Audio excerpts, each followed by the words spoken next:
Labdien, es esmu Ēriks un pagatavošu mozzarellas salātus, kurus ir ļoti viegli uztaisīt, un tie varbūt nebūs tradicionālie, kā ir pierasts ar tomātiem.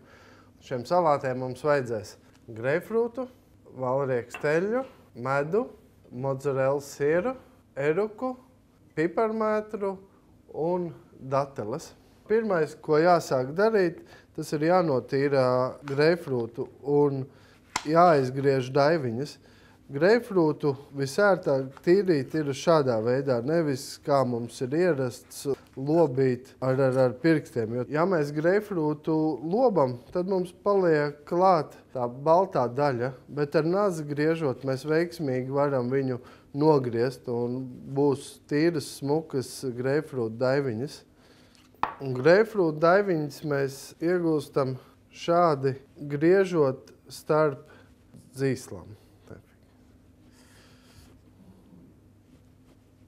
Es greipfrūtu griežu virs bļodas, lai notek sula, jo viņi parasti ir ļoti sulīgi, un šo sulu mēs arī izmantosim mērcē.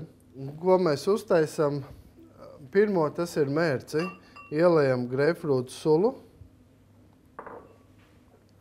valrieksteļu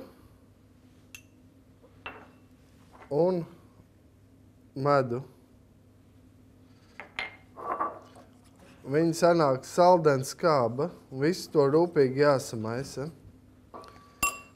Un pieplūkājam klāt piparmētru.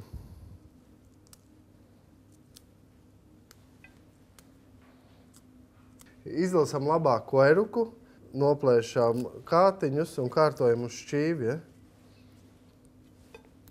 Virsū liekam mozzarellas sieru. Šoreiz negriezīsim, bet lauzīsim. Kārtojam daiviņas.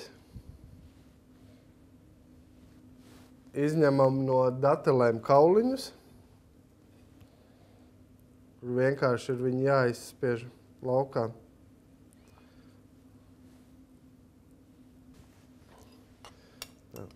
Pārliejam ar mērci. Un salāti gatavu. Labu apetīti!